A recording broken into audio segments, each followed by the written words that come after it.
All right, guys. So we need to talk. Canada has an identity crisis, and with everything that's going on in the world right now, it's a real bad time to not know who we are. Specifically, here today, I'll be focusing on English Canada. Why is that? Because the popular understanding of Canada seems to be a smaller, nicer version of the United States. But that's bogus. It has no basis in fact. I'm going to be drawing from theory here in this talk, and hopefully I'll be successful in making it tangible and accessible.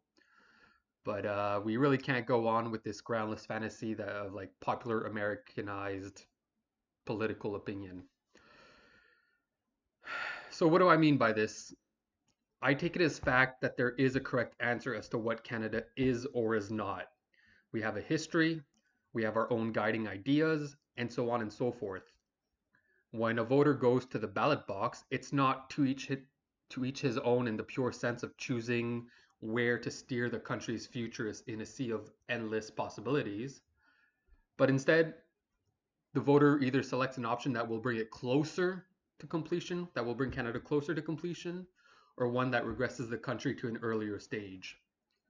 It's a democracy because the correct answer can't be imposed on the people, but there are still right and wrong answers as what it means for Canada. To know what Canada is a tough question though.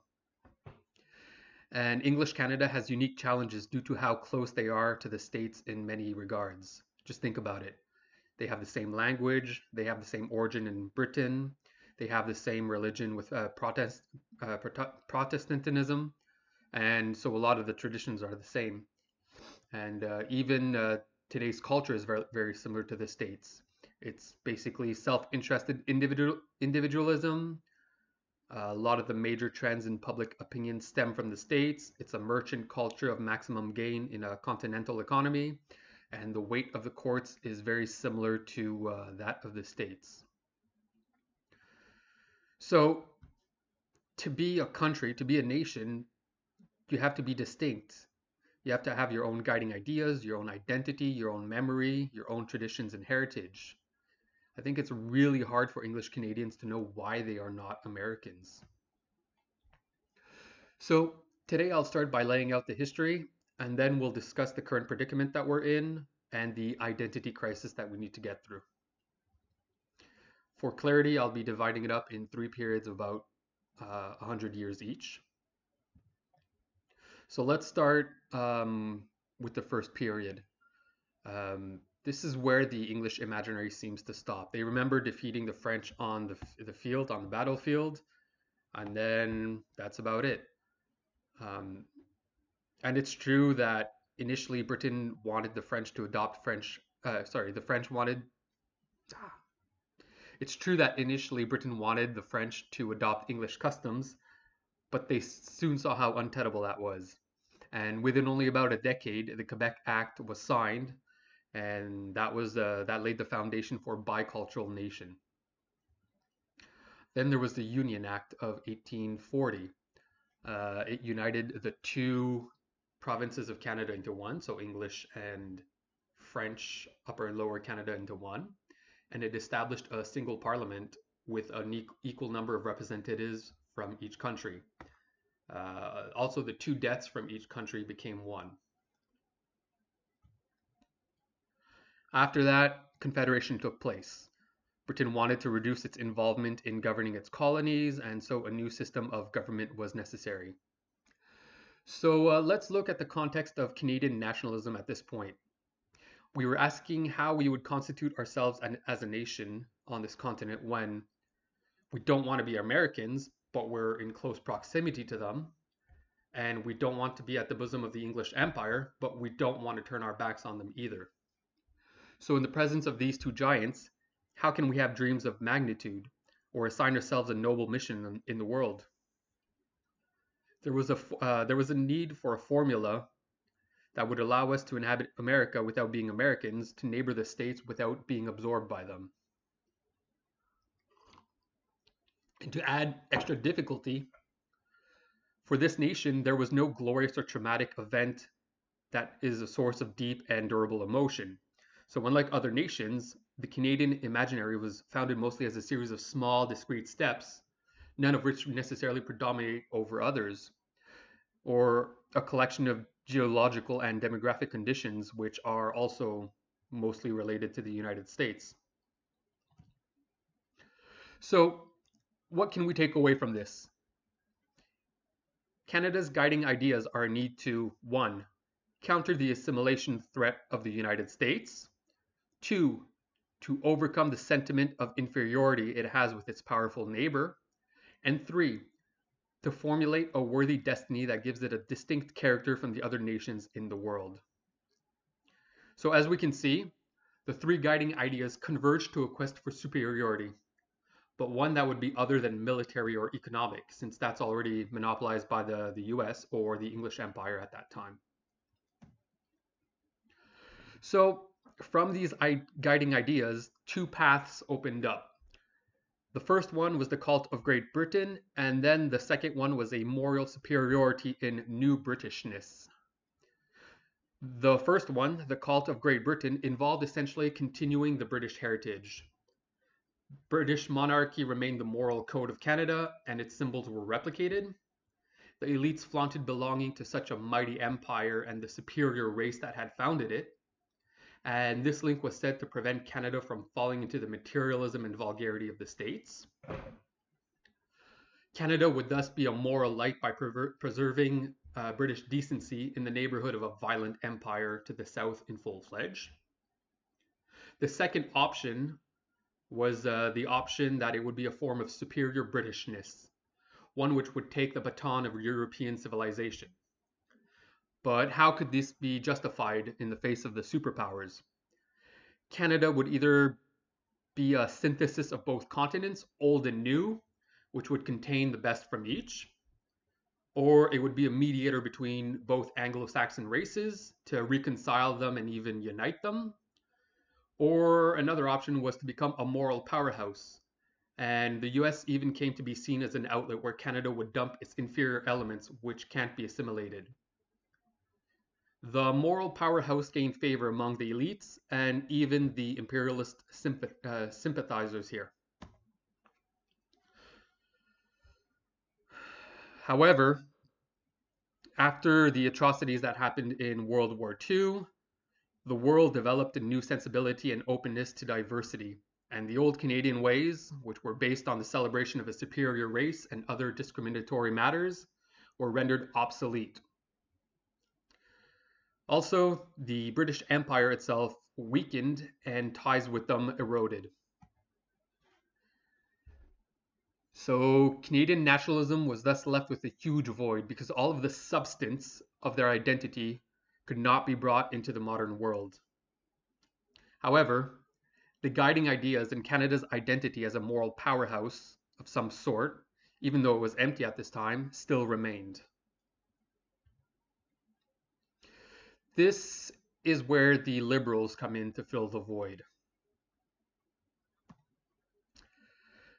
To fill the Canadian void, Liberal elites devised multiculturalism and post-nationalism. It made for a paradoxical identity, if we can even find reason for using that word. It was simultaneously self-erasing and arrogantly triumphant. Let's begin with multiculturalism. Multiculturalism was put forth as a vision. It was a guiding virtue that made more acceptable the loss of prestige of the white elites imbued with British heritage, who were progressively heading towards a minority ethnicity in Canada, and also to absorb the booming neo-nationalism of Quebec. In multiculturalism, different cultural groups are seen as individual tiles forming a mosaic of equal weight, rather than the melting into a single homogeneous entity like the melting pot concept of the USA. It is said that multiculturalism has respect for the other, whilst the USA system maintains discrimination and racism.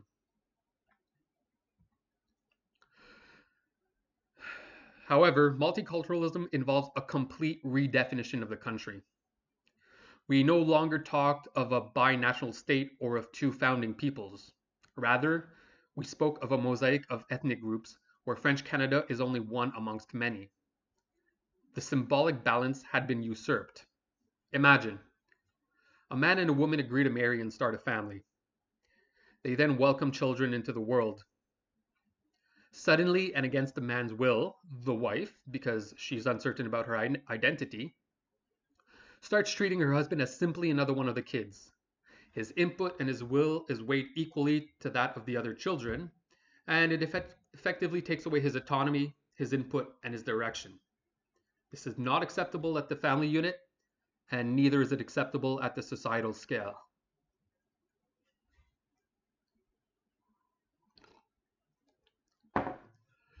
Then there's post-nationalism. Liberals say that Canada is the first post-national society. It would be a nation without a nation. In the words of Justin Trudeau,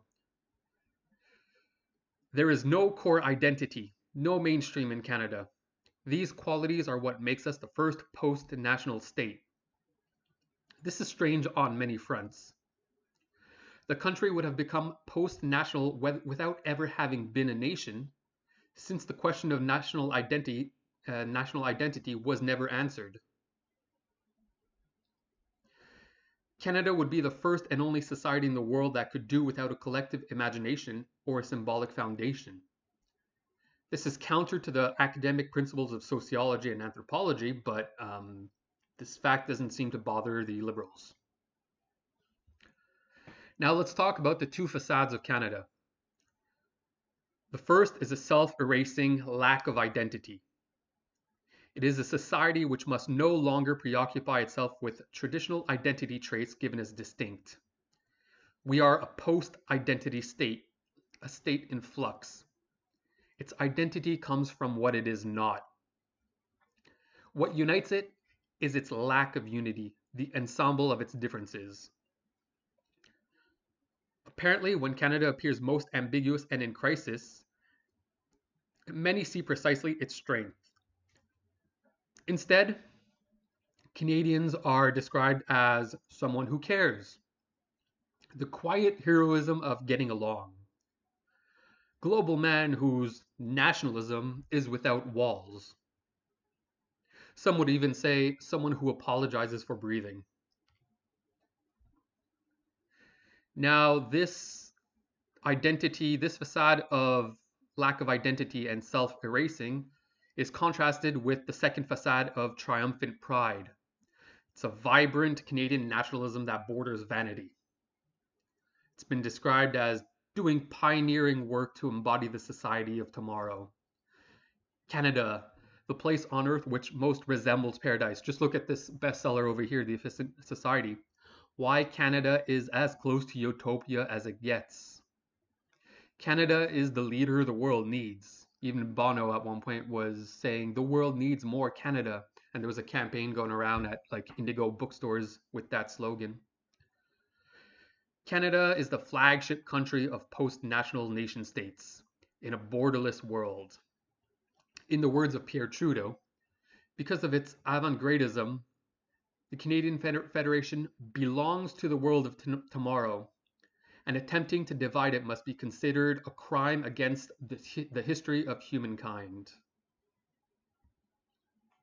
So, whatever happened to the Canadian proverbial modesty, the hostility toward chauvinism with the second facade? Their moral superiority rises a desire, if not a duty, to spread the Canadian model to the rest of the world. It's definitely a survival of the old imperial thought, but said to be emptied of its authoritarian and harmful effects. Another paradox arises because Canada wants to distinguish themselves from the USA, but they share the same power-hungry appetite. The difference is that the USA version is said to be assimilator, egocentric, violent, and so on, but not Canada's version. Another strange aspect of Canada is that it has a self-assured image, a maturity in many domains, and many virtue references, yet Canada apparently sees no need to treat the past or have a memory. It's difficult to understand why she would so freely try to counterfeit her memory when it comes to producing an official image of herself. Falsified reconstructions give credence to old prejudices, upset many citizens, and feed motives for discontent, and division. Are there no other ways to draw from the Canadian past that could produce real sources of pride for everyone?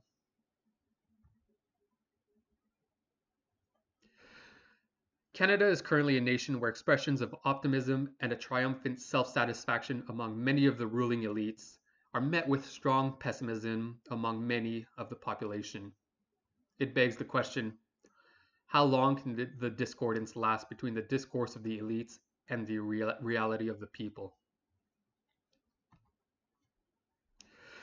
Pierre is absolutely correct when he criticizes the Liberals on the irresponsible spending, selling out Canada, the manufacturing of division, the corruption, the abuses of power. But the people who are rightly angered at the Liberals forget that Pierre is a politician working for a party, and Conservatives, by definition, aim to undo decent society. They work towards regression of democracy, regression of back towards monarchic symbols, contempt for true bilingualism, regression of the status of women, and rapprochement with the United States in culture, even though it's already very similar. So yeah, conservatives, in theory, not the answer. All I can say is that I can't wait for Canada to go beyond the conservatives and the liberals. Um, Also, most of what I've been saying has been from this book, Les Nations savent-elles encore rêver, of Gérald Bouchard. He was the one of the people with the Taylor Bouchard Commission for reasonable accommodations. Do I have anything else to say? Oh, yeah. Eventually, I'll be talking about the NDP, and I'll also be talking about French Canada because right now I only infer things about French Canada, but I will need to have some substance about that too. Well, that's that. Snowy day today. Take care.